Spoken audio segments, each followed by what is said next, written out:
आदरणीय दर्शकबिन नमस्कार। मेरो अभिचन्द्र बिमली युट्युब च्यानलमा यहाँहरूलाई हार्दिक स्वागत छ। म स्वास्थ्यमूलक केही सन्देशमूलक भिडियोहरू लिएर उपस्थित हुने बाचा गर्दै यो च्यानलमा यहाँहरूलाई हार्दिक स्वागत गर्दछु। यहाँहरूलाई म स्वास्थ्य सेवा दिने मान्छे भएको कारणले स्वास्थ्य सेवा सम्बन्धी केही जानकारीमूलक सन्देशहरू दिँदै यहाँहरूमा उपस्थित हुनेछु।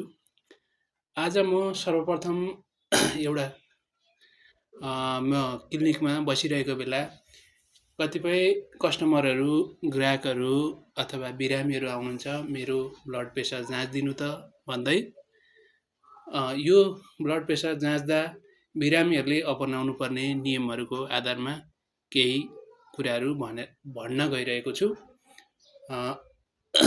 क्लिनिकमा बिरामीहरू आउँदाखेरि हतारमा आउनुहुन्छ। कतिजना बिरामीहरूले हेलमेटै खोल्नु भएको हुँदैन, कतिजनाले ब्याग बोकिराख्नु भएको हुन्छ, मेरो प्रेसर नापिदिनु त भनेर यसरी आउनुहुन्छ। म उहाँहरूलाई 2 मिनट पर्खिदिनुहोस् न, बसेर नाप्नुपर्छ भनेर भन्छु। उहाँहरू हतार गर्नुहुन्छ।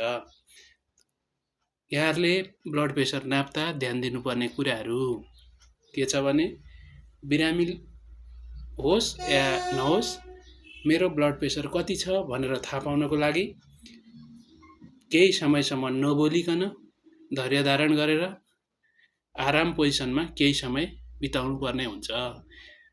त्यस पछाडि त्योभन्दा केही समय अगाडि चुरोट खाएको हुनु हुँदैन, जाँड-अक्सीहरू, अल्कोहलहरू लिएको हुनु हुँदैन।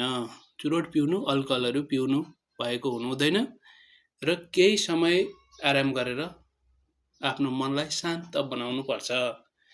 र त्यस पछाडि स्वास्थ्यकर्मीसँग ब्लड प्रेसर जचाइन्छ। ब्लड प्रेसर जाँच्दाखेरि सिधा बसेर ढाड दिएर 2टा पैतालाले भुइँलाई ढुक्कसँग छोएको हुनुपर्छ। कतिपय बिरामीहरू उपरखुट्टी लगाएर बस्नुहुन्छ, कतिपय बिरामीहरू टेबलमा यसरी उभिएर जाँचिदिनुहोस् त भन्नुहुन्छ। केही समय बस्नुपर्छ भन्दाखेरि हतार गर्नुहुन्छ। पक्कै पनि आज यो भिडियो हेरेपछि ब्लड प्रेसर जाँच्न जानुभयो भने हतार नगरिकन केही समयसम्म आराम गरेर मेरो ब्लड प्रेसर कति छ भनेर कन्फर्म गर्न स्वास्थ्यकर्मीलाई आफू पनि आराममा बसेर सहयोग गरिदिनुहुन्छ होला भन्दै यो भिडियो मेरो युट्युब च्यानल मार्फत